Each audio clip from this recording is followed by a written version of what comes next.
Welcome to affinity education. यहाँ आपको हर एक तरीके से आपकी नीट में सहायता करी जाएगी।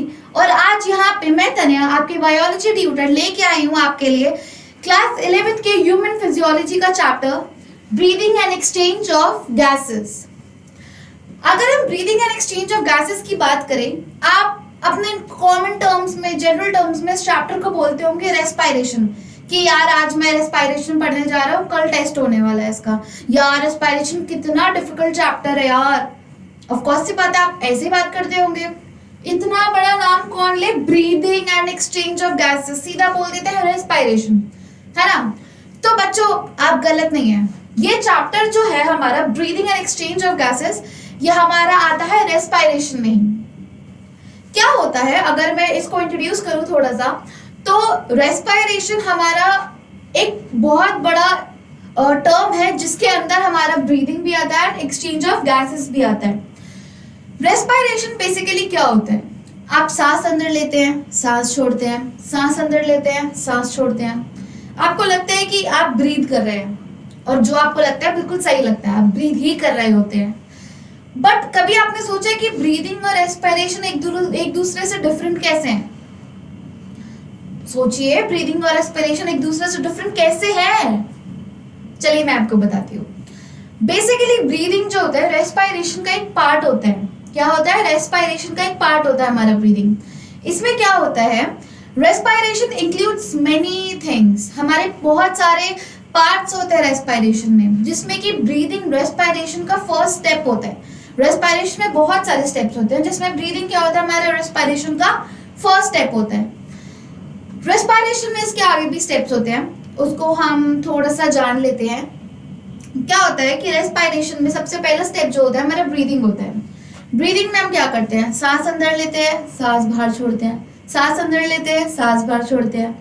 अब मान लीजिए आप ये सांस अंदर क्यों ले रहे हैं? क्या आपने कभी सोचा है कि आप ये सांस अपने अंदर क्यों ले रहे हैं? फन के लिए, कि यार आज सांस लेने का मेरा मन है तो मैं आज सांस अंदर लूंगा। आज पूरा दिन मेरा सांस लेने का बिल्कुल मन नहीं है, आज मैं बिल्कुल सांस अंदर नहीं लूंगा, सिर्फ और सिर्फ सांस अपनी छोड़ूंगा। कभी ऐसा हुआ है? कभी नहीं हुआ है। बेसिकली क्या होता है, आपकी बॉडी को ऑक्सीजन की रिक्वायरमेंट होती है। किसकी रिक्वायरमेंट होती है? ऑक्सीजन की रिक्वायरमेंट होती है। और ऑक्सीजन क्या करती है, आपकी बॉडी में एनर्जी देती है। हम इसके बारे में बात करेंगे कि एनर्जी आपकी बॉडी में कैसे आती है with the help of oxygen. But अभी इसको आप समझिए कि आपकी बॉडी में अगर ऑक्सीजन नहीं पहुंचेगी तो आपकी बॉडी काम नहीं कर पाएगी। तो ब्रीदिंग में क्या होता है, जब हम सांस अंदर लेते हैं तो हम एयर को अंदर लेते हैं, और एयर में हम स्पेसिफिकली जो बात कर रहे होते हैं, हम बात कर रहे होते हैं अपनी ऑक्सीजन की। किसकी बात कर रहे होते हैं? ऑक्सीजन की। और जब हम सांस बाहर छोड़ते हैं तो हम मेनली बात कर रहे होते हैं कार्बन डाइऑक्साइड की। किसकी बात कर रहे होते हैं? कार्बन डाइऑक्साइड की। ओके, तो ब्रीदिंग में हम क्या करते हैं, सांस अंदर लेते टाइम हम क्या करते हैं, ऑक्सीजन अंदर लेते हैं, सांस बाहर छोड़ते टाइम क्या छोड़ते हैं, कार्बन डाइऑक्साइड बाहर छोड़ते हैं। तो ये हमारा क्या हुआ, रेस्पिरेशन का first step, that is breathing. अब इसके बाद आप सोचिए कि हमने ऑक्सीजन अंदर ले लिया, अपने सांस अंदर ले ली, ऑक्सीजन अंदर चली गई। अभी ऑक्सीजन भाई ब्लड में भी तो जानी है, ये ब्लड में कैसे जाएगी? तो क्या होता है, जब आप सांस अंदर लेते हैं तो आपने सिनेमा में, मूवी थिएटर्स में देखा होगा कि राजू ने बहुत सारी सिगरेट पी और क्या हुआ, उसके लंग्स क्या हो गए, डैमेज हो गए, ब्लैक कलर के हो गए, उस पर टार निकलने लगा। Isn't it? आपने देखा होगा। तो क्या होता है, ये ऑक्सीजन जब आप अंदर लेते हैं तो ये ऑक्सीजन उन्हीं लंग्स के अंदर जाते हैं जिन लंग्स को उस राजू ने खराब कर दिया है। तो इसलिए मना करते हैं कि स्मोकिंग क्विट करनी चाहिए। आप लोग भी नहीं करिए। वैसे तो मैं जानती हूँ और आशा करती हूँ कि आप लोग नहीं स्मोक करते होंगे, but still just in case if you do, please quit. हाँ, तो हम बात कर रहे थे कि ऑक्सीजन जो अंदर जाती है हमारे लंग्स के अंदर जाती है। ओके, लंग्स के अंदर बहुत सारे पार्ट्स होते हैं जिसको हम अभी डिस्कस करेंगे, हमारा ह्यूमन रेस्पिरेटरी सिस्टम। क्या होता है, ये ऑक्सीजन जब हमारे लंग्स के अंदर जाती है तो हमारे लंग्स के अंदर टर्मिनल पार्ट होता है एल्वियोलाई। क्या होता है? एल्वियोलाई। ये वहां जाके क्या करती है, एक्सचेंज करती है। और ये एक्सचेंज किससे करती है? हमारे ब्लड से। हमारे ब्लड के अंदर क्या होता है? एल्वियोलाई। ब्लड के अंदर ऑक्सीजन एल्वियोलाई से कहाँ जाती है? ब्लड में। और ये ब्लड का काम क्या है? ब्लड का काम ये है कि हमारे जो आरबीसीज होते हैं, हमारा जो प्लाज्मा होता है, वो क्या करती है, एक बैग रख के चलती है। इस बैग के अंदर क्या करती है, वो ऑक्सीजन को बिठा लेती है और इस ऑक्सीजन को बिठा के दौड़ दौड़ के कहाँ जाती है, हमारे टिश्यूज में, हमारे सेल्स में। हमारे टिश्यू और सेल्स ना हमारी बॉडी में वाइटल फंक्शंस परफॉर्म करते हैं। फॉर एग्जाम्पल आप मसल्स को देख लीजिए। मसल्स हमारा एक टिश्यू है, मस्कुलर टिश्यू। अब जब तक आपकी मसल्स को ऑक्सीजन नहीं मिलेगी तब तक वो काम नहीं कर पाएगी, समझ रहे हैं? जब तक आपकी मसल्स को ऑक्सीजन नहीं मिलेगी वो काम नहीं कर पाएगी। तो ये ब्लड क्या करता है, अपने बैग में जो उसने ऑक्सीजन भर रखी थी, जल्दी जल्दी दौड़ के जाता है और क्या करता है, टिश्यू से कहता है भैया प्लीज ऑक्सीजन ले लो और इस बॉडी का काम कर दो। क्या, ऑक्सीजन ले लो और इस बॉडी का काम कर दो। मैं नहीं चाहता कि मेरा जो इंसान है वो दुख में रहे। ऑफ कोर्स सी बात है, कोई नहीं चाहेगा कि हमारी बॉडी दुख में रहे। इनफैक्ट हमारी बॉडी के अंदर जो हमारे सेल्स हैं, हमारे जो मस्कुलर टिश्यूज हैं, वो तो बिल्कुल नहीं चाहेंगे। तो ये ऑक्सीजन कहाँ जाती है, फिर ब्लड से कहाँ जाती है, टिश्यूज में, सेल्स में। वहां ये ऑक्सीजन यूटिलाइज होती है विद द हेल्प ऑफ हमारे बहुत सारे एंजाइम्स होते हैं जो हम दूसरे चैप्टर्स में पढ़ेंगे। और ये क्या करती है, सेल्यूलर रेस्पिरेशन, मतलब ये सेल के लेवल पर रेस्पायर करती है। जब ये ऑक्सीजन हमारे सेल के अंदर जाती है तो ये वहां यूटिलाइज होती है और हमारा क्या प्रोड्यूस होती है, एनर्जी प्रोड्यूस होती है, एटीपी प्रोड्यूस होती है। और जब हमारे सेल्स में ऑक्सीजन यूटिलाइज कर ली तो ये क्या प्रोड्यूस करते हैं, कार्बन डाइऑक्साइड प्रोड्यूस करते हैं। क्या प्रोड्यूस करते हैं, कार्बन डाइऑक्साइड प्रोड्यूस करते हैं। अब ये कार्बन डाइऑक्साइड अगर हमारी बॉडी में बहुत सारी हो जाएगी तो हमारी बॉडी क्या होने लगेगी, हमारी बॉडी डिग्रेड होने लगेगी, हम मर सकते हैं अगर हमारी बॉडी में कार्बन डाइऑक्साइड इतनी सारी हो गई। तो ब्लड क्या करता है, यार मैं ऑक्सीजन लेके तो आया था, अब मुझे क्या करना है, मेरे को कार्बन डाइऑक्साइड को वापस बाहर छोड़ के आना है, क्योंकि अगर ये यहाँ रहा तो ये सबको मार के रहेगा। ऑफ कोर्स सी बात है। तो ब्लड क्या करता है, कार्बन डाइऑक्साइड को अपने बैग में भर लेता है और दौड़ के जाता है और क्या करता है, एल्वेलाई से बोलता है प्लीज भैया इसे ले लो और इसे बाहर छोड़ दो, इसको मैं बॉडी में नहीं रख सकता, है ना।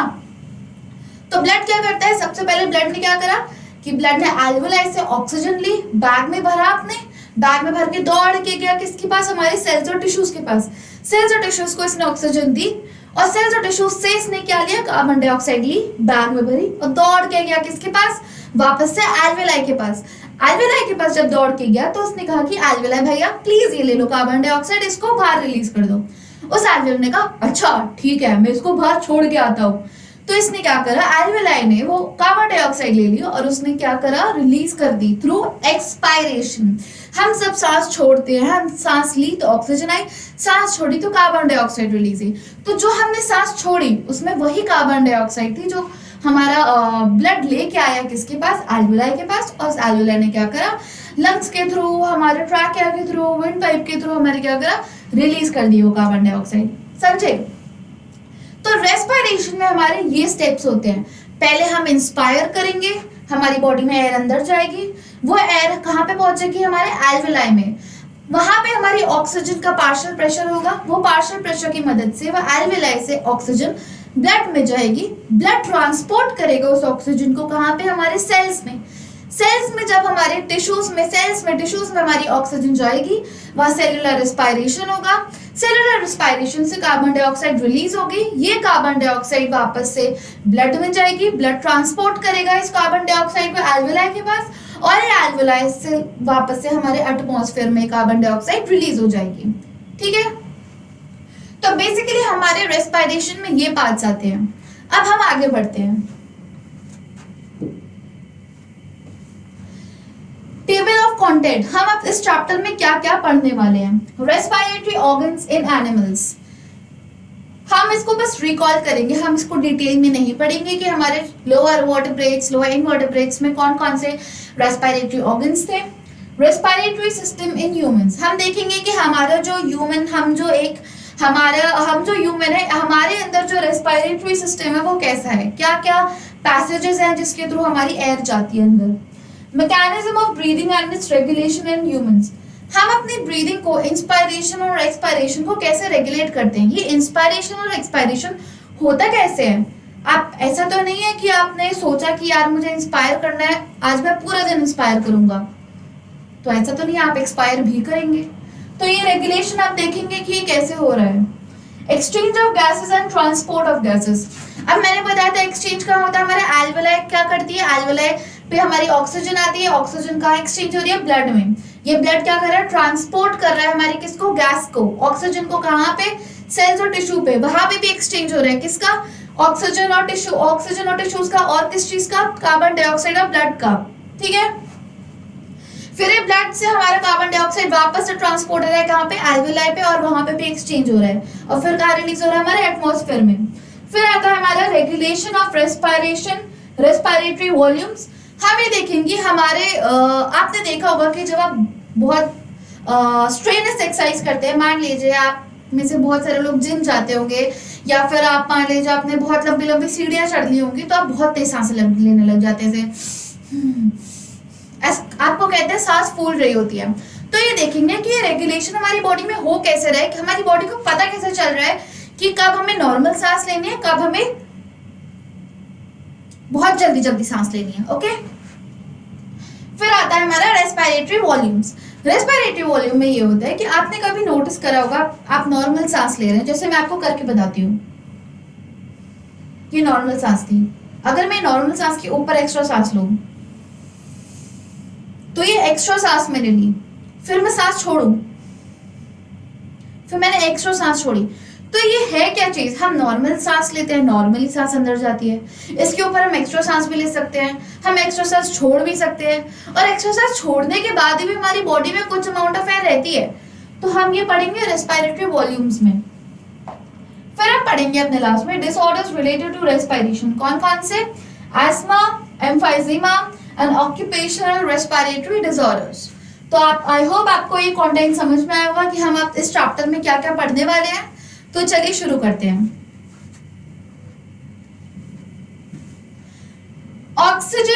Oxygen is utilized by the organism to indirectly break down nutrient molecules like glucose and to derive energy for performing various activities. अब ये लाइन कहना क्या चाहती है, क्या होता है यहाँ पे, ये हमारा ग्लूकोज है, क्या है हमारे ग्लूकोज, और ये मैं ग्लूकोज को एज अ न्यूट्रिएंट भी लिख सकती हूँ, ओके। क्या होता है यहाँ पे, हमारी ऑक्सीजन आई, यहाँ पे क्या आई, हमारी ऑक्सीजन आई, ऑक्सीजन आई तो क्या हुआ, सेलुलर रेस्पिरेशन, और यहाँ पे हमारी क्या बनी, एनर्जी बनी, क्या बनी हमारी, ये एनर्जी बनी, ये हमारी क्या बनी, एनर्जी। जब यहाँ पे सेलुलर रेस्पिरेशन हुआ होगा, क्या हुआ होगा यहाँ पे, सेलुलर रेस्पिरेशन, तो यहाँ पे रिलीज हुई होगी हमारी CO2। तो ये यहाँ पे यही कहना चाहता है कि यहाँ पे जो ग्लूकोज है, न्यूट्रिएंट है, वो ब्रेक डाउन होता है, उसका क्या होता है, यहाँ पे ब्रेक डाउन होता है हमारे ग्लूकोज का, और ये क्या रिलीज करता है, एनर्जी रिलीज करता है, क्या रिलीज करता है, एनर्जी रिलीज करता है, और इसी एनर्जी से क्या करते हैं हम, वेरियस एक्टिविटीज को परफॉर्म करते हैं, क्या करते हैं, वेरियस एक्टिविटीज को परफॉर्म करते हैं, जैसे कि आप खेलते हैं, कूदते हैं, और भी बहुत सारी चीजें करते हैं, आप जिम जाते हैं, बैडमिंटन खेलते हैं, सब करते हैं। तो यहाँ पे क्या लिखा है कि ग्लूकोज जो है या फिर न्यूट्रिएंट्स, ये सेलुलर रेस्पिरेशन के थ्रू क्या करते हैं, CO2 रिलीज करते हैं जब ऑक्सीजन आती है, और क्या होता है, एनर्जी प्रोड्यूस होती है। यहाँ पे ग्लूकोज का क्या हो रहा है, ब्रेक डाउन हो रहा है, और क्या रिलीज हो रहा है, various activities are performed with the help of the energy. अब देखते हैं, carbon dioxide which is harmful is also released during the above catabolic reaction. यहाँ पे क्या हो रहा है, हमारी कार्बन डाइऑक्साइड रिलीज हो रही है। कैटाबोलिक रिएक्शन का मतलब होता है ब्रेक डाउन, ओके, क्योंकि यहाँ पे क्या हो रहा है, हमारा ग्लूकोज का ब्रेक डाउन हो रहा है, तो ये क्या हो रहा है, हमारा catabolism. It is therefore evident that oxygen has to be continuously provided, it has to be continuously provided to the cells, and CO2 produced by the cells have to be released out. मैंने आपको क्या बताया था, अगर हमारी body में oxygen नहीं मिलेगी तो क्या हम काम कर पाएंगे, ऑफ कोर्स ये बात नहीं कर पाएंगे। तो in the very same manner हमारी बॉडी में ऑक्सीजन कंटिन्यूअसली प्रोवाइड होनी चाहिए, क्या होना चाहिए, हमारी ऑक्सीजन कंटिन्यूअसली प्रोवाइड होनी चाहिए, और CO2 को कंटिन्यूअसली रिलीज होना चाहिए। आपने सुना होगा कि मान लीजिए कोई इंसान है, और मान लीजिए सर्दियां पड़ रही हैं, या फिर कोई बहुत गर्मियां पड़ रही हैं, किसी के घर में AC खराब हो गया, और वो उसको लग रहा है, उसको बहुत गर्मी लग रही है, और वो सो नहीं पा रहा है। आपने नोटिस करा होगा कि वो मान लीजिए अपनी कार में जाके एसी ऑन करके सो गया, एसी ऑन करके वो सो गया और उसने अपनी सारी विंडोज क्या कर रखी हैं, बंद कर रखी हैं, अपनी सारी विंडोज उसने क्या कर रखी हैं, बंद कर रखी हैं। क्या होता है, कभी कभी ऐसा होता है कि सुबह सुबह जब हम उस इंसान को ढूंढने जाते हैं तो उस इंसान की डेथ हो चुकी होती है। क्या हो चुकी होती है, डेथ हो चुकी होती है। ऐसा इसलिए होता है क्योंकि हमारे आसपास हमारे कार्बन डाइऑक्साइड का अमाउंट इतना ज्यादा बढ़ जाता है कि हमारी बॉडी में वो कार्बन डाइऑक्साइड का अमाउंट बढ़ जाता है, हम ब्रीथ भी कार्बन डाइऑक्साइड कर रहे होते हैं और हमारी कार्बन डाइऑक्साइड क्या होती है, कार्बन डाइऑक्साइड पॉइजन कर देती है हमारी बॉडी को, जिसकी वजह से हमें हाइपोक्सिया, सफोकेशन वगैरह हो जाता है और हमारी डेथ हो जाती है। तो हमारी बॉडी में कंटिन्यूअसली ऑक्सीजन आनी चाहिए और कार्बन डाइऑक्साइड रिलीज होनी चाहिए। Okay, this process of exchange of oxygen from the atmosphere with CO2 produced by the cell is called breathing, commonly known as respiration. हमारी ऑक्सीजन कहाँ से आ रही है, एटमॉस्फेयर से आ रही है। So it is very important to remember that oxygen from the atmosphere and CO2 is produced by the cells. CO2 is produced by the cells and this is known as breathing. क्या होता है breathing? हमारा process of exchange of oxygen from the atmosphere with CO2 produced by the cells is known as breathing. Okay? अब मैंने आपको बताया था कि हमारे रेस्पिरेशन में क्या होता है। आई होप आपको वो चीज कंप्लीटली समझ में आई होगी। यहाँ पे हम पूरा समझेंगे कि रेस्पिरेशन के हमारे स्टेप्स क्या होते हैं। मैंने आपको बताया था सबसे पहला स्टेप क्या होता है, breathing, that is inspiration. Okay, या फिर लास्ट स्टेप होता है हमारा एक्सपायरेशन। तो here we come to it, breathing और पल्मोनरी वेंटिलेशन। ब्रीदिंग को हम और क्या बोलते हैं, पल्मोनरी वेंटिलेशन।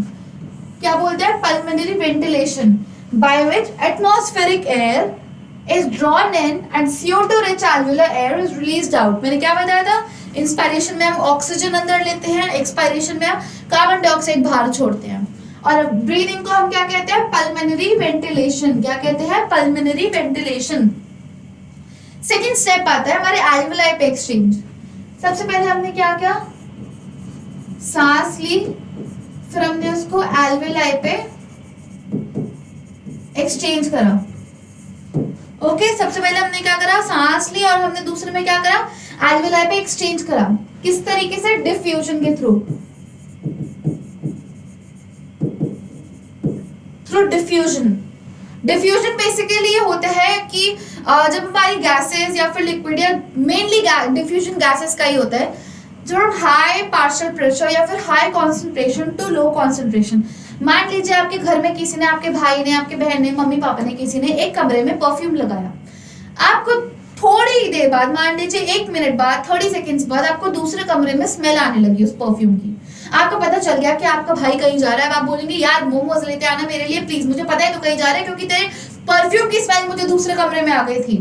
तो दिस इज द रीजन आपका स्मेल क्यों आ गई थी, बिकॉज ऑफ डिफ्यूजन। क्या होते हैं, पार्टिकल्स क्या होते हैं, हाई कॉन्सेंट्रेशन से लो कॉन्सेंट्रेशन की तरफ मूव करते हैं। Okay, diffusion of gases. कौन सी gases, here we mainly talk about oxygen and carbon dioxide. तो क्या होता है, diffusion of gases across alveolar membrane. हम इस मेम्ब्रेन को पढ़ेंगे, मैं आपको बता देती हूँ। हमारा एल्वेओलर होता है, इसकी मेम्ब्रेन होती है यहाँ पे हमारी ब्लड वेसल्स होती हैं। ये तीन जो होती हैं कंप्राइज करते हैं हमारी एल्वेओलर मेम्ब्रेन। ओके, तो इसके अक्रॉस क्या होता है, हमारी gases oxygen carbon dioxide diffuse करती हैं। Transport of gases by the blood. मैंने क्या बताया था कि हमारे बैग में जो ब्लड है रख लेता है किसको, ऑक्सीजन को, जल्दी से दौड़ के जाता है किसके पास, सेल्स के पास। फिर वहां से किसको अपने बैग में रखता है, कार्बन डाइऑक्साइड को, फिर जल्दी से दौड़ के जाता है एल्वेओलाई के पास। तो ये क्या हो रहा है, ट्रांसपोर्ट हो रहा है किस चीज का, गैसेस का। कौन सी, oxygen and carbon dioxide. So here we are, diffusion of oxygen and carbon dioxide between blood and tissues. Okay, not only blood and tissues but also blood and alveoli. Okay, तो ये transport हो रहा है हमारे gases का, हमने transport करा। दूसरा हो रहा है डिफ्यूजन ऑफ ऑक्सीजन।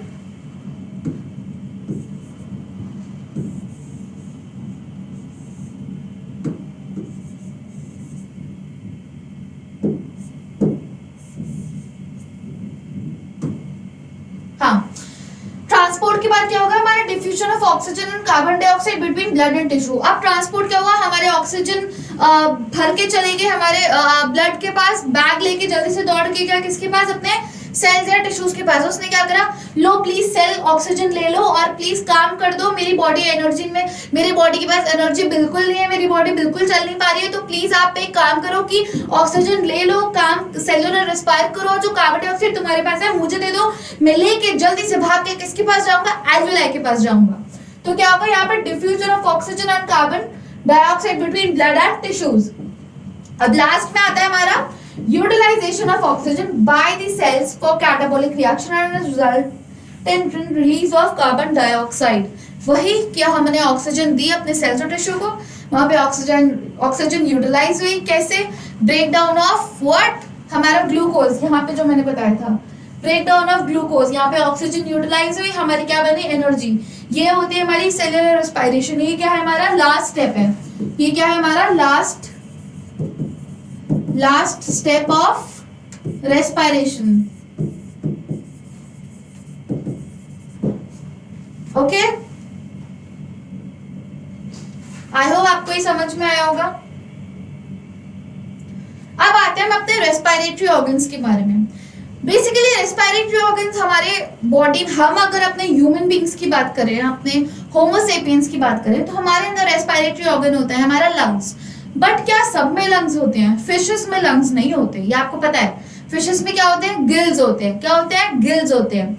ऐसे ही हमारी जो बर्ड्स होती हैं उनके अंदर लंग्स होते हैं।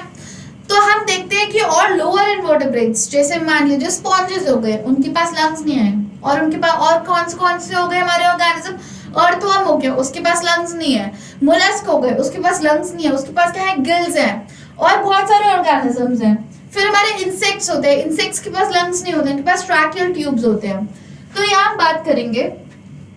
और ये जो डिफरेंट रेस्पिरेटरी ऑर्गन्स होते हैं, ये डिपेंड किस पे करते हैं, दो चीजों पे, कि हमारा हैबिटेट क्या है। अगर मैं पानी में रह रही होती तो मेरे अंदर क्या होते, गिल्स होते। लेकिन मैं कहाँ रह रही हूँ, टेरेस्ट्रियल ऑर्गेनिज्म हूँ, मैं लैंड पे रह रही हूँ, तो मेरे अंदर कौन से रेस्पिरेटरी ऑर्गन है, दैट इज लंग्स। अब जो एनिमल या ऑर्गेनिज्म लंग्स से ब्रीथ कर रहा है वो टेरेस्ट्रियल होगा, ऑफ कोर्स, ये बात है, पानी में तो नहीं रहता होगा। और जो ऑर्गेनिज्म पानी में रहता होगा वो उसके पास गिल्स होंगे। तो इट मींस हैबिटेट का, वो कहाँ रह रहा है, उस चीज का बहुत इंपॉर्टेंट रोल है। पहला क्या हो गया हमारा, हैबिटेट। क्या हो गया हमारा, हैबिटेट। दूसरा आता है हमारे लेवल ऑफ ऑर्गेनाइजेशन। क्या आता है हमारा, level of organisation. Level of organisation का मतलब ये होता है, जैसे सबसे पहले आता है हमारे सेल्स, सेलुलर ऑर्गेनिज्म, जैसे हो गया हमारा अमीबा। उसके बाद आता है हमारे बहुत सारे सेल्स क्या हुए, एग्रीगेट हुए। क्या आया हमारा, एग्रीगेट हुए। फिर आता है हमारा tissue level of organisation. Tissue level of organisation क्या है, इसके बाद आता है बहुत सारे टिश्यूज एक संग बन के हमारे ऑर्गन बनाए। क्या आता है हमारा, ऑर्गन लेवल ऑफ ऑर्गेनाइजेशन। फिर आता है बहुत सारे ऑर्गन मिलके हमारे क्या बनाते हैं, ऑर्गन सिस्टम बनाते हैं। हमारा क्या होता है, organ system level of organisation. फिर क्या होता है, हमारा प्रॉपर ऑर्गेनिज्म बन जाता है। तो जो सिंगल सेल ऑर्गेनिज्म है, आपको लगता है उसके अंदर लंग्स होती होंगी ब्रीथ करने के लिए? भाई लंग्स ही हमारे इतने सारे सेल्स की बनी हुई है, डिफरेंट टाइप ऑफ सेल्स की बनी हुई है। तो एक सेल का जो ऑर्गेनिज्म है उसका पूरी जिंदगी एक ही सेल है, आपको लगता है उसके अंदर लंग्स होंगी? Of course not. तो हमारी लेवल ऑफ ऑर्गेनाइजेशन जो होती है वो भी डिपेंड करती है कि हमारा रेस्पिरेटरी ऑर्गन क्या है। तो सेकंड आता है हमारा लेवल ऑफ ऑर्गेनाइजेशन। तो respiratory organs, it depends upon habitat, और दूसरा लेवल ऑफ ऑर्गेनाइजेशन। ओके, अब हम बात करते हैं हमारे लोअर इनवर्टेब्रेट्स में। किस में बात करेंगे हम, अपने लोअर इनवर्टेब्रेट्स में, जैसे स्पॉन्जेस, सीलेंट्रेट्स एंड फ्लैटवर्म्स में किससे हमारे एक्सचेंज होता है, बाय बॉडी सरफेस। किससे एक्सचेंज होता है, मैं भी आपको चार्ट बना के दिखा दूंगी, आपको टेंशन लेने की जरूरत नहीं है। ओके, हमारे किससे होता है, स्पॉन्जेस, सीलेंट्रेट्स एंड फ्लैटवर्म्स में। फ्लैटवर्म्स हमारे होते हैं प्लैटीहेलमिन्थेस। क्या होते हैं हमारे, प्लैटीहेलमिन्थेस।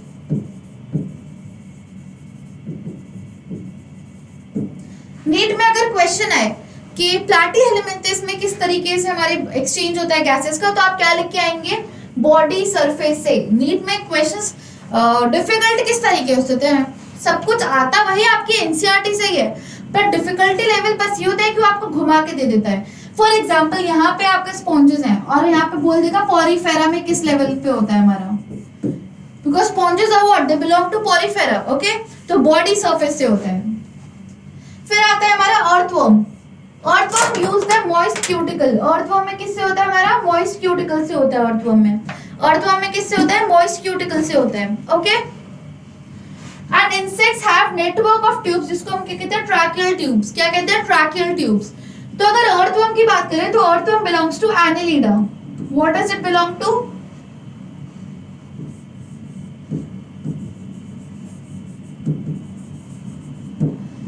अगर एनेलिडा के लिए पूछेंगे कि एनेलिडा में हमारे रेस्पिरेशन किस चीज से हो रहा है, तो आप क्या लिख के आएंगे, मॉइस्ट क्यूटिकल से। किस चीज से लेके आएंगे, मॉइस्ट क्यूटिकल से, ओके।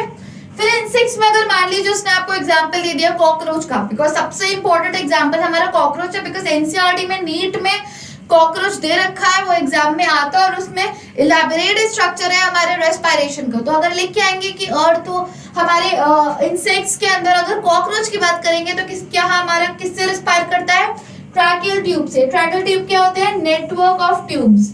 क्या होते हैं, नेटवर्क ऑफ ट्यूब्स, ओके। फिर आता है हमारा special vascularized structure called gills. Gills क्या होते हैं हमारे, special vascularized structure. Vascularized structure से बात करी जाए तो वैस्कुलराइज्ड का मतलब होता है कि उसके अंदर ब्लड का सप्लाई है, उसके अंदर कैपिलरीज है, उसके अंदर वेन्स है और उसके अंदर ब्लड प्रॉपर्ली पहुंच रहा है, ठीक है। तो अगर हम बात करें तो वैस्कुलराइज्ड स्ट्रक्चर कॉल्ड गिल्स हमारे कहाँ प्रेजेंट होते हैं, एक्वेटिक आर्थ्रोपोड्स में एंड मोलस्क में। कहाँ प्रेजेंट होते हैं हमारे, एक्वेटिक आर्थ्रोपोड्स में और मोलस्क में। मैं भी आपको बना के दिखा देती हूँ, जैसे हमारा हमने क्या पढ़ा अभी,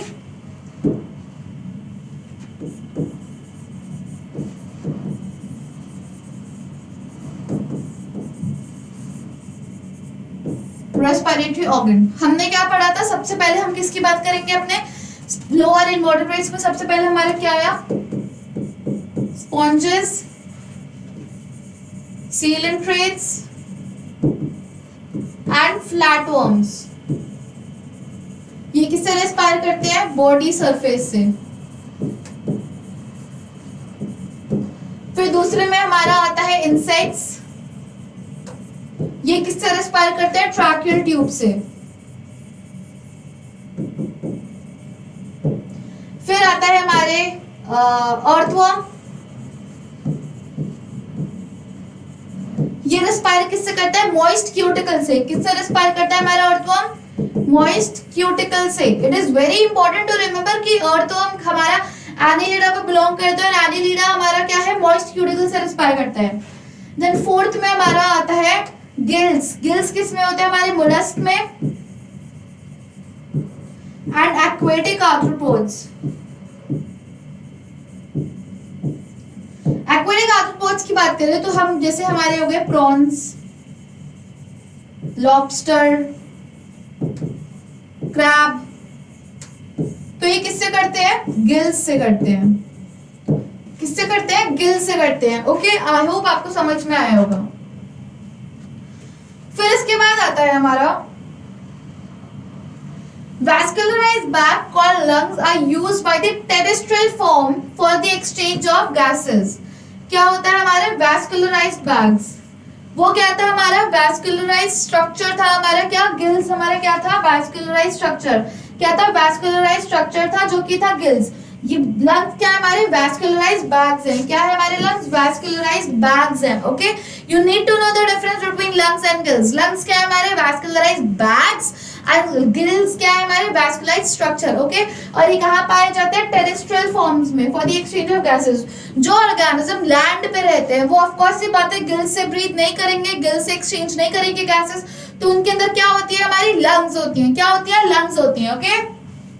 now we have among vertebrates. अब यहाँ पे बात आई है वर्टेब्रेट्स की, इससे पहले बात किसकी चल रही थी, इनवर्टेब्रेट्स की, वो भी किसके, लोअर इनवर्टेब्रेट्स में हमारे आते हैं स्पॉन्जेस, सीलेंट्रेट्स एंड फ्लैटवर्म्स। उसके बाद नॉर्मल वर्टेब्रेट्स की बात है, अब हम बात करते हैं वर्टेब्रेट्स की, okay. Fishes use gills, whereas reptiles, birds and mammals respire through lungs. Fishes क्या होती है? आप कौन सी बात है? Aquatic animal है.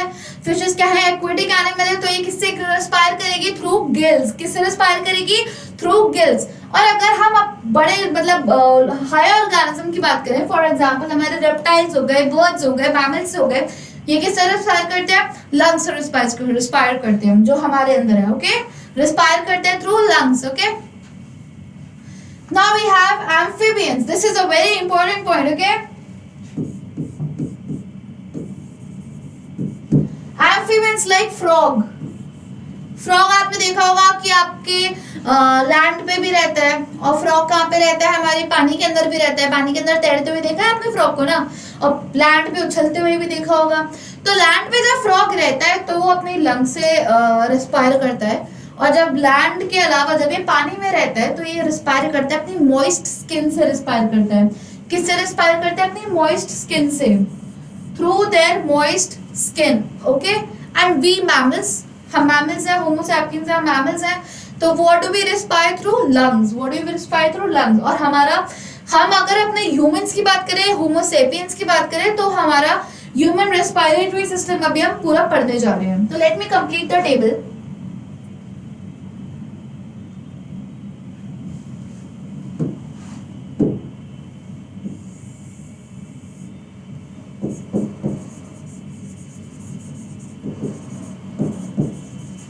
Terrestrial form respire through what?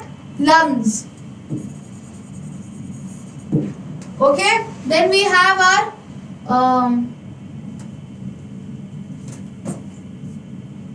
vertebrates.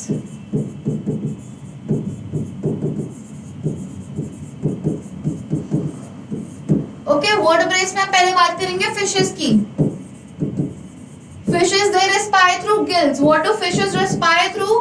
Fishes किससे रिस्पायर करती है? गिल से रिस्पायर करती है. ओके, इसके बाद हम बात करेंगे अपने रेप्टाइल्स की, बर्ड्स की और मैमल्स की. ये किससे रिस्पायर करते हैं? लंग्स से रिस्पायर करते हैं. किससे रिस्पायर करते हैं? लंग्स से रिस्पायर करते हैं. अब सबसे इंपॉर्टेंट पॉइंट जो हमने बताया था कि कौन सा था? फ्रॉग के बारे में. फ्रॉग किससे रिस्पायर करता है? मॉइस्ट स्किन से. किससे? अपनी मॉइस्ट स्किन से. आई होप आपको ये सब समझ में आया होगा. आगे बढ़ते हैं हम.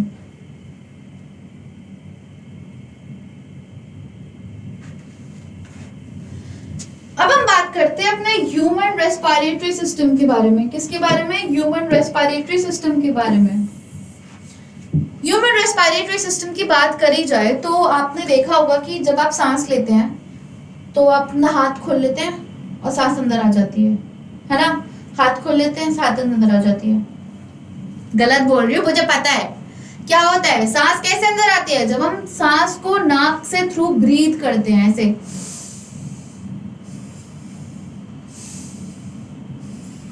है ना? तो क्या होता है? सबसे पहले आपने नोटिस करा होगा कि आपके रेस्पिरेटरी जो पैसेज है उसमें सबसे पहले चीज क्या आ रही है? हमारे एक्सटर्नल नोस्ट्रल्स. क्या आ रहे हैं? हमारे एक्सटर्नल नोस्ट्रल्स. और ये कहाँ प्रेजेंट है? Just above what? Our upper lips. They are present just above our upper lips. आप हंसते हैं, आपके अपर लिप्स कौन से हुए? ये हुए. ओके, तो just above our upper lips are present what? External nostrils. सबसे पहले हमारा क्या आता है? External nostril. एक्सटर्नल नोस्ट्रल के बाद आता है हमारा ये पैसेज. कौन सा? ये वाला पैसेज. ये पैसेज होता है. ये नोस्ट्रल्स हो गए हमारे, ये पैसेज हो गया. इसको बोलते हैं नेजल पैसेज. क्या बोलते हैं? Nasal passage. सांस आपने बाहर से अंदर ली थ्रू आपने एक्सटर्नल नोस्ट्रल, अंदर कैसे गई? Through nasal passage.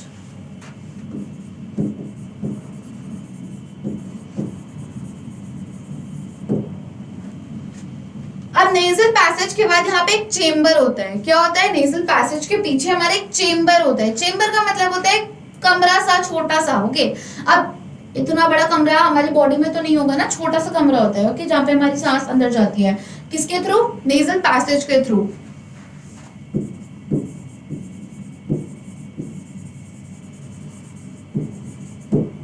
ओके, देखते हैं अब हमारे यहाँ पे क्या क्या लिखा हुआ है.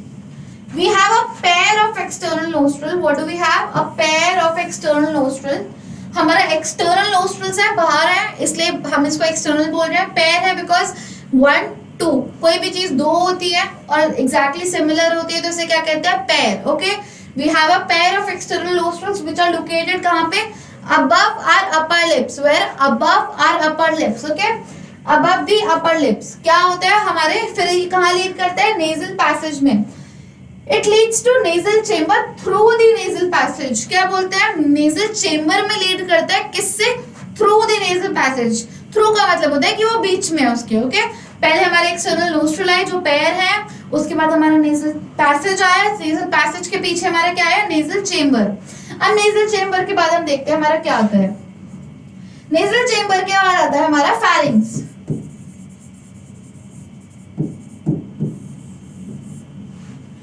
फेरिंग्स की अगर बात करें तो pharynx is common to both food and water and air. ठीक है, जब आप खाना खाते हैं तो आप सांस नहीं ले सकते हैं, और जब आप सांस लेते हैं तो आप खाना अंदर स्वॉलो नहीं कर सकते हैं. तो ये सब किसकी वजह से? हमारे फेरिंग्स की वजह से. Pharynx is something which is common to both, that is food and air. Food and air. Pharynx is common to food and air. क्या होता है कि हमारे फेरिंग्स के पास में फेरिंग्स जब हमारा ट्रेकिया में खुलता है तो बीच में लैरिंग्स आता है, वहां पे हमारा एक विंड पाइप और फूड पाइप बाइफर्केट हो रहे होते हैं. तो जब हमारा फूड पाइप जो पीछे होता है उसके ऊपर एक कवरिंग होती है जिसको बोलते हैं एपिग्लॉटिस. क्या कहते हैं? एपिग्लॉटिस कहते हैं. तो एपिग्लॉटिस क्या करता है? हमारे विंड पाइप को कवर करके रखता है और विंड पाइप में हमारा खाना जाने से बचाता है. आपने काफी सुना होगा कि आप खाना खाते हैं, आपके साथ भी हुआ होगा कभी कभी कि आपने खाना खाया और खाना खाते में आपको एकदम से खांसी आने लगी. आपको क्या हुआ? खांसी आने लगी. लोग क्या कहते हैं कि ठस्सा लग गया यार, इसको जल्दी से पानी दे दो, या फिर पीछे आपके हाथ मारते हैं ताकि क्या? खाना एक्सपल्ज हो जाए. क्या हो जाए? रिलीज आउट हो जाए. कहां से? हमारे विंड पाइप से. तो फेरिंग्स क्या होता है? हमारा कॉमन होता है for food and air.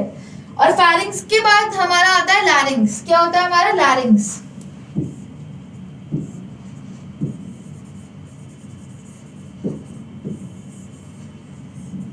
Pharynx के बाद आया हमारा लैरिंग्स. लैरिंग्स जो खुलेगा, फेरिंग्स जब लैरिंग्स में खुलता है तो एक हमारा पाइप होता है विंड पाइप, एक पाइप होता है हमारा फूड पाइप.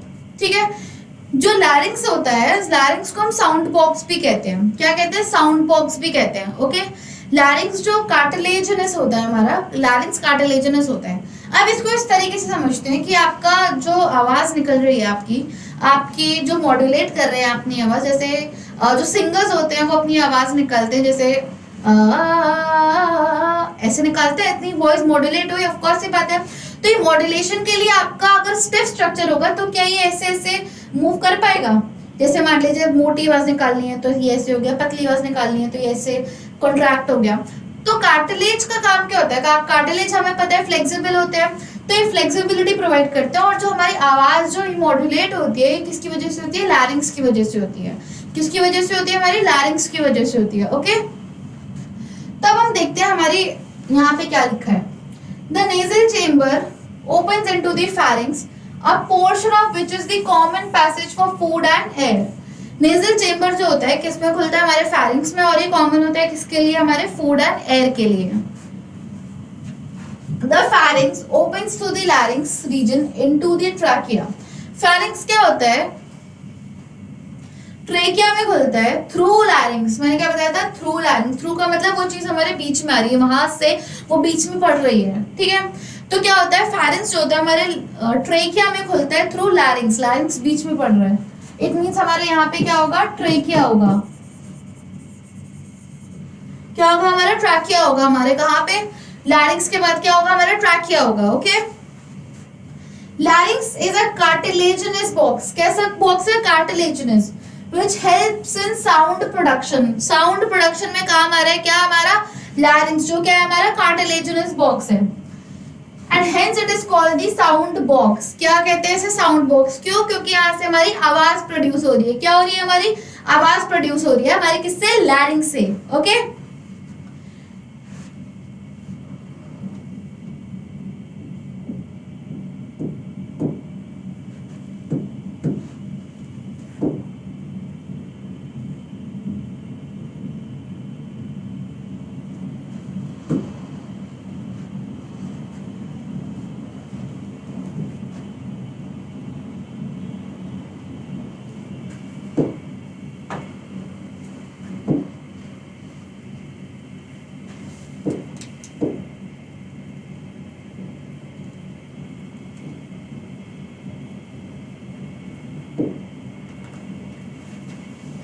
कोई नहीं। तो लैरिंग्स से हमारी आवाज प्रोड्यूस हो रही है और हमारे क्या होता है, साउंड बॉक्स होता है। अब नेक्स्ट स्लाइड पे चलते हैं।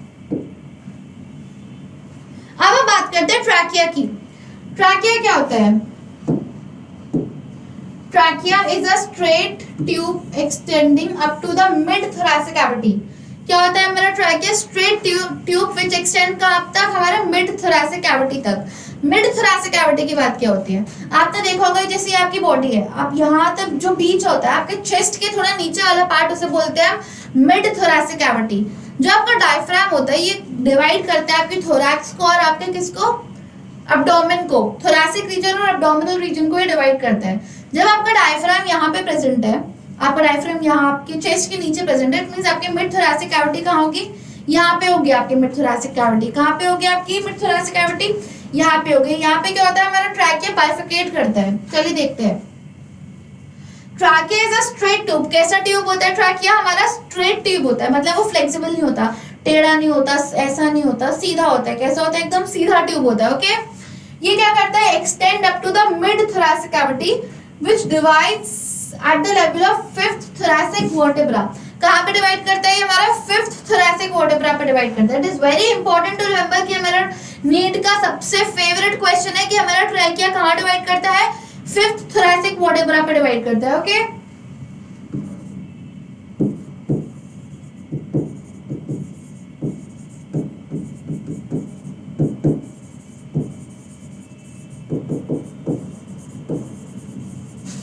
ट्रैकिया कहाँ डिवाइड करा? हमारा फिफ्थ थोरैसिक वर्टेब्रा पे डिवाइड करा है। Okay, into right and left primary bronchi.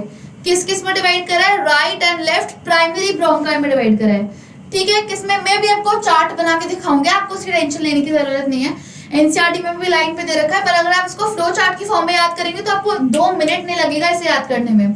तो आप उसकी बिल्कुल टेंशन मत लीजिए। यहाँ पे आपकी जो नीट की पढ़ाई है वो इतनी सिंप्लीफाई कर दी जाती है, इसलिए आपको कहीं और भटकने की जरूरत नहीं होती है। इसलिए मैं कहती हूँ कि आप यहाँ पे लेक्चर्स एकदम ध्यान से देखिए, आपका कोई क्वेश्चन मिस नहीं होगा नीट में, कोई क्वेश्चन गलत नहीं होगा आपका नीट में, मैं गारंटी देती हूँ आपको इस चीज की। हाँ, तो क्या होता है इसके बाद हमारा राइट और लेफ्ट ब्रोंकाई में टर्मिनेट होता है। कौन से ब्रोंकाई में? Right and left primary bronchi में। ओके, इसके बाद आता है each bronchi undergoes repeated division to form the secondary and tertiary bronchi. अभी प्राइमरी ब्रोंकाई, फॉर एग्जांपल ये हमारा ट्रेकिया है, ये फिफ्थ थोरैसिक वर्टेब्रे पे डिवाइड हो गया। हमारा क्या है? हमारी फिफ्थ थोरैसिक वर्टेब्रे। ये क्या हो गया? हमारे प्राइमरी ब्रोंकाई। अब इसका क्या होगा? रिपीटेड डिवीजन होगा। जैसे मान लीजिए ये ऐसे डिवाइड हो गए, ये आपका सेकेंडरी हो गया, अब ये अपने डिवाइड हो गए ऐसे।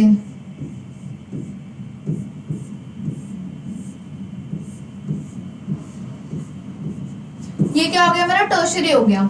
ठीक है, आई होप ये आपको समझ में आ गया। ये क्या हो गया? हमारा प्राइमरी ब्रोंकाई जो हमारे कहां से निकला है? हमारे ट्रैकिया से निकला है। कहां पे डिवाइड हुआ? हमारे फिफ्थ थोरैसिक वर्टेब्रे पे। कहां पे हमारा डिवाइड हुआ है? फिफ्थ थोरैसिक वर्टेब्रे पे। फिर ये हमारे प्राइमरी के बाद सेकेंडरी और टर्शियरी ब्रोंकाई में टर्मिनेट हो गया। एंड फिर ये आगे जाके किस में डिवाइड होता है? ब्रोंक्यूल्स में डिवाइड होता है। किसमें? ब्रोंक्यूल्स में। लिखा and bronchioles ending up in very thin terminal bronchioles. Okay, अब यहाँ पे क्या होगा? यहाँ पे बहुत छोटे छोटे पतले पतले ब्रोंक्यूल्स हो जाएंगे।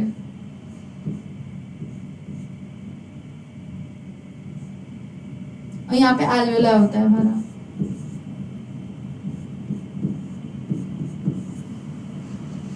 ठीक है, इसके आगे बहुत छोटे छोटे टर्मिनल ब्रोंक्यूल्स हो जाएंगे। तो उसके बाद क्या आता है? हमारा एल्वेलाई आता है। क्या आता है? हमारा एल्वेलाई आता है। The trachea, primary, secondary and tertiary bronchi and initial bronchioles are supported by incomplete cartilaginous ring. देखिए, ये मैंने आपको ट्रेकिया बनाया। चलिए मैं बड़ा सा ट्रेकिया बना देती हूँ, इरेज कर देती हूँ इसे।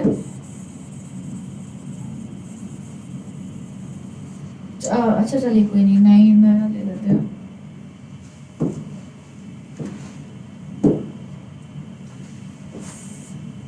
ये आपका ट्रेकिया बना, फिफ्थ थोरैसिक वर्टेब्रे पे डिवाइड करा। किसमें? प्राइमरी।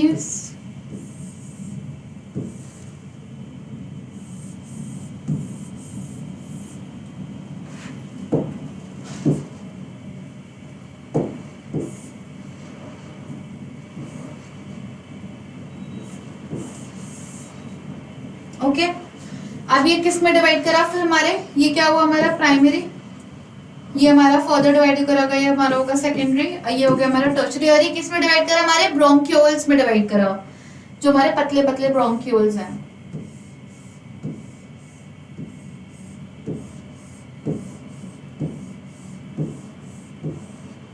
यहाँ पे आता है हमारे एल्विलाई होते हैं।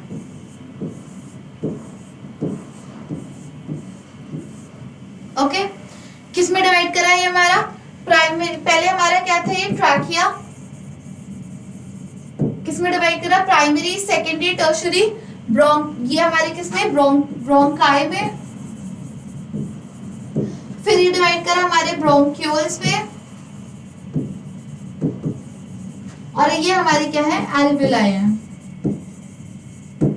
अब यहाँ पे क्या लिखा है कि हमारा ट्रैकिया, ब्रोंकाई और ब्रोंक्यूल्स, मतलब सम टर्मिनल ब्रोंक्यूल्स होते हैं हमारे कार्टिलेजिनस रिंग से सराउंडेड होते हैं। कौन सी? इनकम्प्लीट कार्टिलेजिनस रिंग से। कौन सी रिंग से? इनकम्प्लीट कार्टिलेजिनस रिंग से।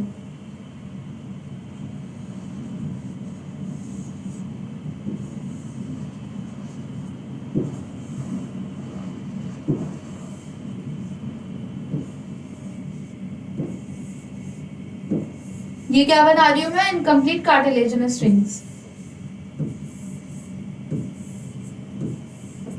क्या बना रही हूं मैं? Incomplete cartilaginous rings. ये आपको सी शेप दिख रही होंगी। क्या है हमारी ये? Incomplete cartilaginous rings. ओके, ये C shaped incomplete cartilaginous rings है हमारी।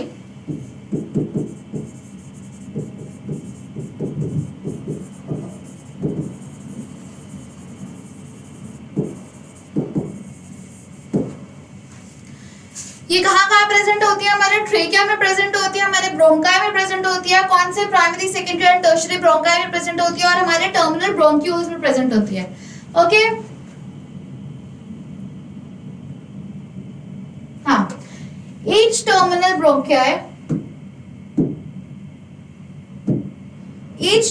bronchiole give rise to a number of very thin, irregularly walled and vasculite bag-like structure called alveoli. Alveoli क्या होते हैं हमारे? Very thin, irregularly walled and vascularized structure। ठीक है, vascularized structure होते हैं हमारे क्या? alveoli। alveoli के अगर हम कैरेक्टरिस्टिक फीचर की बात करें, क्या होता है हमारा? thin होता है, vascularized structure होता है, bag-like structure होता है, और क्या? irregularly walled होता है।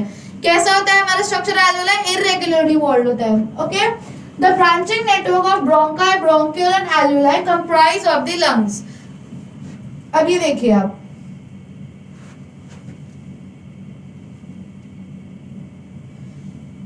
अगर मैं लंग्स की बात करूं,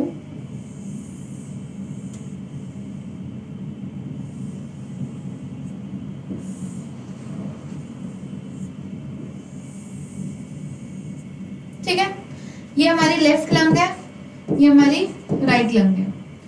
यहाँ पे आता है हमारा ट्रेकिया, और ये डिवाइड करता है किसमें? किसमें डिवाइड करा है हमारा? ब्रोंकाई में। किसमें? ब्रोंकाई में डिवाइड करा। ओके, आपको दिख नहीं रहा होगा।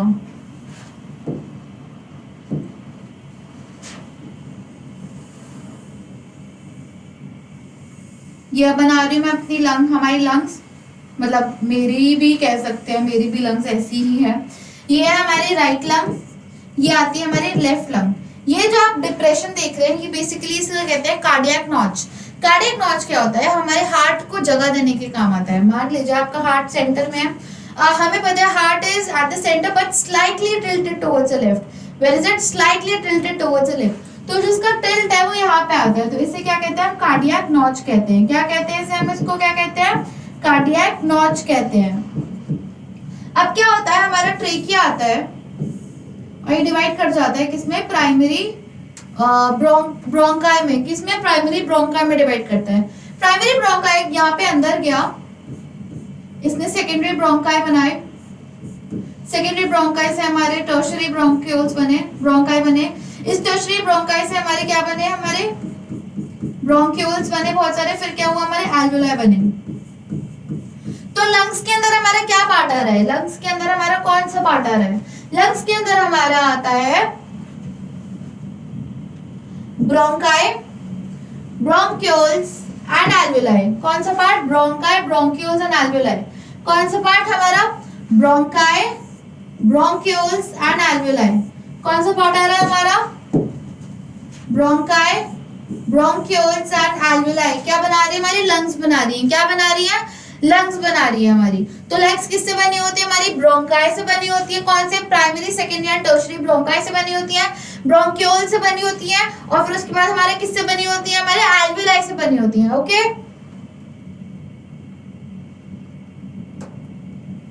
तो हमारे एनसीईआरटी का स्ट्रक्चर अब हम यहाँ पे समझते हैं। यहाँ पे हम एपिग्लॉटिस की अगर हम बात करें तो क्या होता है कि हमारे पास होता है, मान लीजिए ये आपका फेस है, ये नोज है,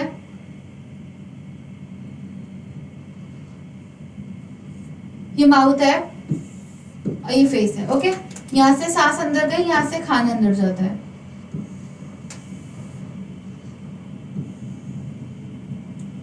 यहाँ से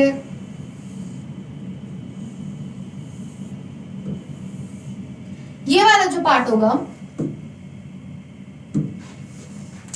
ये वाला जो पार्ट है, ये क्या लग रहा है आपको? कॉमन है बोथ फूड एंड एयर के लिए। क्या है हमारा ये वाला part? It is common to both food and air. तो ये वाला पार्ट क्या होगा हमारा? फेरिंग्स होगा। क्या होगा हमारा ये वाला पार्ट? फेरिंग्स होगा। अब हम चाहते हैं कि खाना जो है हमारे विंड पाइप में ना जाए। किस में ना जाए? हमारे विंड पाइप में ना जाए। ठीक है, तो क्या होता है यहाँ पे? एक फ्लैप होता है। क्या होता है यहाँ पे? हमारे एक फ्लैप होता है जिसे बोलते हैं एपिग्लॉटिस। क्या बोलते हैं इस फ्लैप को? एपिग्लॉटिस बोलते हैं। एपिग्लॉटिस होता है हमारा थिन कार्टिलेजिनस फ्लैप। क्या? Flexible thin cartilaginous flap. Epiglottis हमारा क्या होता है? Flexible thin cartilaginous flap. और ये किसको प्रोटेक्ट करता है? ग्लॉटिस को। किसको कवर करके रखता है? ग्लॉटिस को। और ये क्या करता है? Prevent the entry of food into the wind pipe. It prevents the entry of food into the wind pipe. Wind pipe हमारा क्या होता है? हमारा विंड पाइप ट्रेकिया ही होता है। ट्रेकिया ही क्या होता है? हमारा विंड पाइप होता है। ओके, अब हम अपने एनसीईआरटी के डायग्राम को स्टडी करते हैं। अगर आपके एनसीईआरटी आपके नीट के एग्जाम में पूछें कि ये जो लंग है, ये जो लंग्स है, अगर मैं ये वाली लंग की बात करूं तो ये कौन सी साइड की लंग है? राइट लंग है कि लेफ्ट लंग है? मैंने आपको क्या बताया था कि यहाँ पे कार्डियक नॉच है, और ये कौन सी लंग है? लेफ्ट लंग है, क्योंकि heart is slightly tilted towards the left. Okay, heart is slightly tilted towards the left. तो हमारा क्या होगा? जगह होनी चाहिए वहां पे हार्ट को अकोमोडेट करने के लिए। तो यहाँ आपको क्या दिख रहा है? हमारा हार्ट के लिए यहाँ पे जगह बनी हुई है हमारे यहाँ पे हार्ट के लिए। तो ये कौन सी लंग होगी? डायग्राम किस लंग का है? हमारी लेफ्ट लंग का है। कौन सी लंग का है हमारे डायग्राम? ये लेफ्ट लंग का है। ठीक है, कौन सी लंग का? लेफ्ट लंग का। तो यहाँ पे क्या हुआ हमारा? सबसे पहले हमारा एपिग्लॉटिस, एपिग्लॉटिस के बाद आया, इसके ऊपर होता है हमारा फेरिंग्स होता है। उससे पहले आपको पता है नेजल चेम्बर होता है, नेजल पैसेज होता है, फिर नोस्ट्रल्स होता है। मैं भी बना दूंगी, आप टेंशन मत लीजिए। फेरिंग्स के बाद आया हमारा एपिग्लॉटिस, जो प्रिवेंट करता है खाने में। किसके ऊपर होता है? हमारा विंड पाइप के ऊपर। उसके बाद आया हमारा एपिग्लॉटिस। एपिग्लॉटिस के बाद क्या खुला? हमारा लैरिंक्स। लैरिंक्स क्या होता है? हमारा साउंड बॉक्स। इसके बाद आता है हमारा ट्रैकिया। ये जो आप देख रहे हैं ना, ये हमारी रिंग्स है। क्या है? रिंग्स है। कौन सी? Incomplete cartilaginous rings.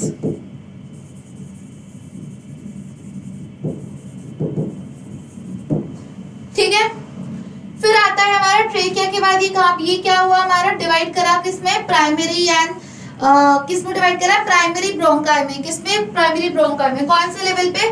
5th thoracic level पे, T5 लेवल पे। कौन से? T5 लेवल पे। Into what? Primary bronchi. किसमें? Primary bronchi. तो यहाँ पे ब्रोंकस भी लिख सकते हैं हम इस चीज को। इसके बाद ये किसमें डिवाइड करा हमारा, सेकेंडरी एंड टर्शियरी ब्रोंकाई में। किसमें, सेकेंडरी एंड टर्शियरी ब्रोंकाई में, सेकेंडरी एंड टर्शियरी ब्रोंकाई में। फिर ये हो गए हमारे ब्रोंक्यूल्स, ये छोटे छोटे जो हो गए हमारे, ये होते हैं हमारे ब्रोंक्यूल्स। क्या होते हैं हमारे ये ब्रोंक्यूल्स। फिर ब्रोंक्यूल के बाद किस पे हुआ हमारा, एल्विलाई में। ये क्या है हमारे bag like structure, alveoli. I hope, चलिए मैं आपको एक बार वो बना के दिखा देती हूँ।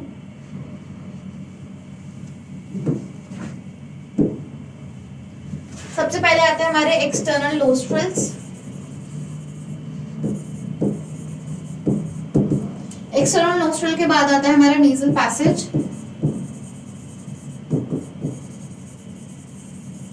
नेजल पैसेज के बाद आता है हमारा नेजल चेंबर। नेजल चेंबर के बाद आता है हमारा फैरिंक्स। फैरिंक्स के बाद आता है हमारा लैरिंक्स। लैरिंक्स के बाद आता है हमारा ट्रैकिया। ट्रैकिया के बाद आता है हमारा प्राइमरी ब्रोंकाई। प्राइमरी ब्रोंकाई के बाद आता है हमारा सेकेंडरी ब्रोंकाई। सेकेंडरी ब्रोंकाई के बाद आता है हमारा टर्शियरी ब्रोंकाई। फिर आते हैं हमारे ब्रोंक्यूल्स। ब्रोंक्यूल के बाद आते हैं हमारे एल्विलाई। क्या आते हैं हमारे एल्विलाई। आई होप आपको ये समझ में आया होगा। हमारा क्या आता है, पहले एक्सटर्नल नोस्ट्रिल आता है, फिर उसके बाद हमारा नेजल पैसेज आता है। नेजल पैसेज के बाद आता है हमारा नेजल चेंबर। नेजल चेंबर के बाद आता है हमारा फैरिंक्स। फैरिंक्स के बाद आता है हमारा लैरिंक्स। लैरिंक्स के बाद आता है हमारा ट्रैकिया। ट्रैकिया के बाद आता है हमारा प्राइमरी ब्रोंकाई। प्राइमरी ब्रोंकाई के बाद आता है हमारा सेकेंडरी ब्रोंकाई। सेकेंडरी ब्रोंकाई के बाद आता है हमारा ब्रोंक्यूल, और ब्रोंक्यूल फाइनली टर्मिनेट कर जाता है किसमें, हमारी एल्विलाई में। किसमें, एल्विलाई में। और हमारी लंग्स, क्या क्या पार्ट, लंग्स के अंदर कौन सा पार्ट होता है हमारा, लंग्स के अंदर हमारा पार्ट होता है यहां से प्राइमरी ब्रोंकाई से लेके हमारा एल्विलाई तक। क्या होता है हमारा लंग्स के अंदर।